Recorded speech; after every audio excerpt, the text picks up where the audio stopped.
Haleluya, puji Tuhan. Salam sejahtera saudara yang dikasihi oleh Tuhan. Pertama-tama tentunya kita bersyukur kepada Tuhan Yesus yang luar biasa, karena Dia adalah kepala gereja. Dia adalah gembala yang agung yang memimpin hidup saya dan saudara, dan Dia adalah juru selamat kita.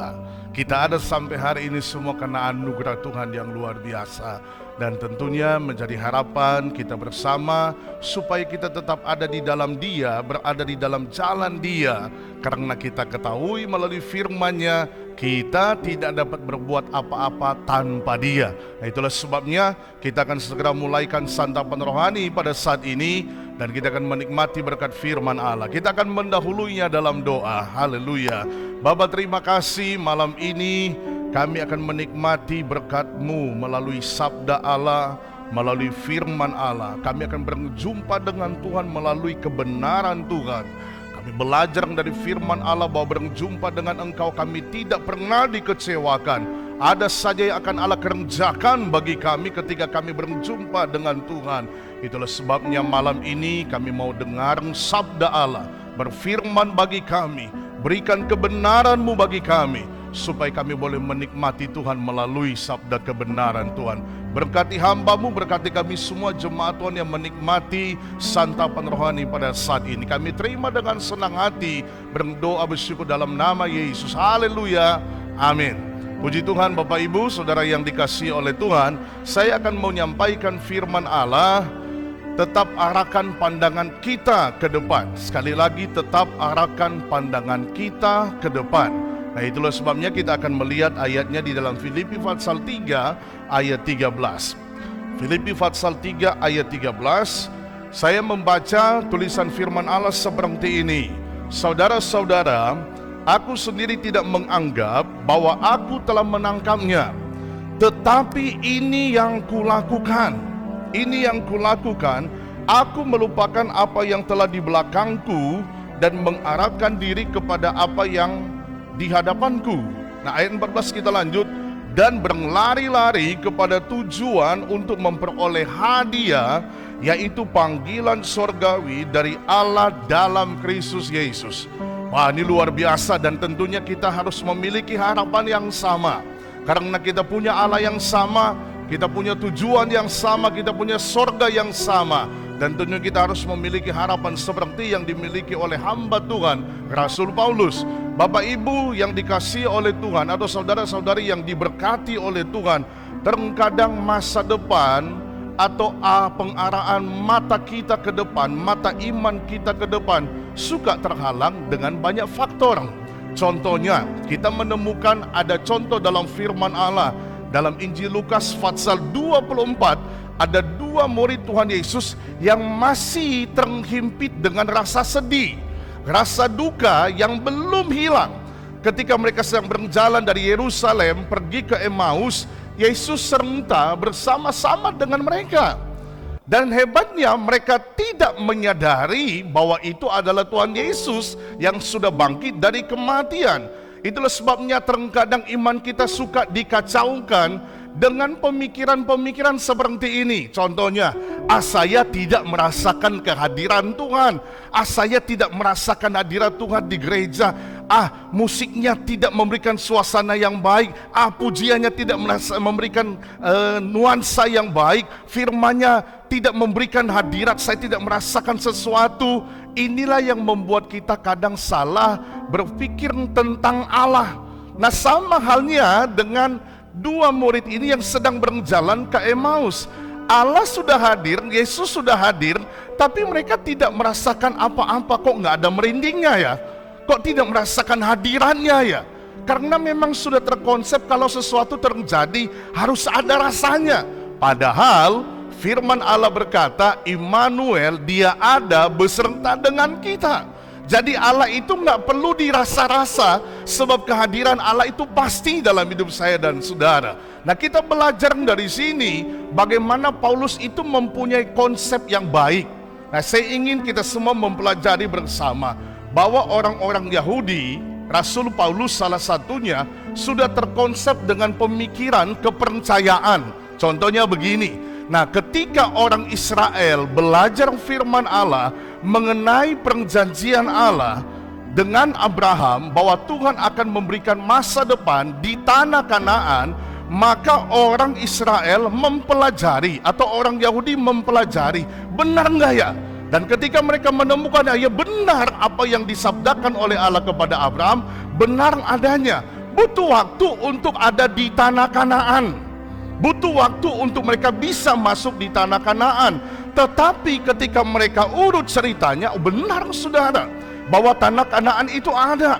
Dan ketika mereka dengar firman Allah bahwa mereka akan dibuang di tanah Babel, mereka mengerti pasti itu akan terjadi. Dan ketika mereka ada di pembuangan, mereka menyadari ya benar apa yang disabdakan oleh Allah itu terjadi.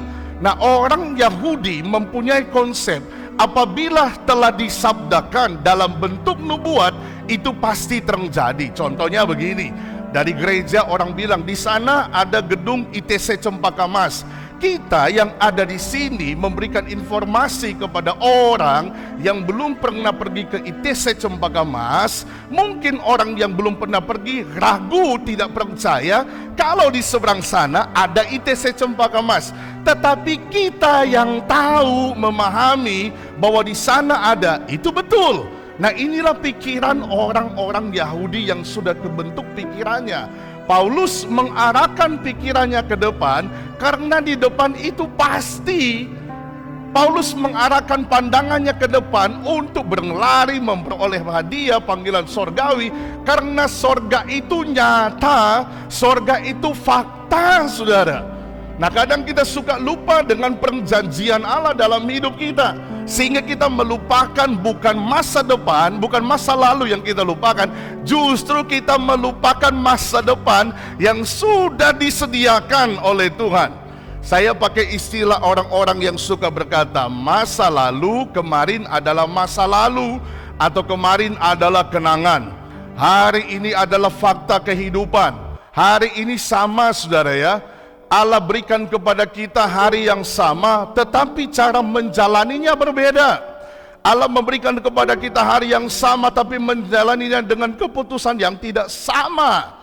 Bagaimana cara kita menghidupi hari ini, itu bergantung kepada saya dan saudara. Tapi jangan lupakan, ketika kita menghidupi hari ini, semua harus dialaskan bertanya kepada Tuhan atau petunjuk Tuhan dalam hidup kita.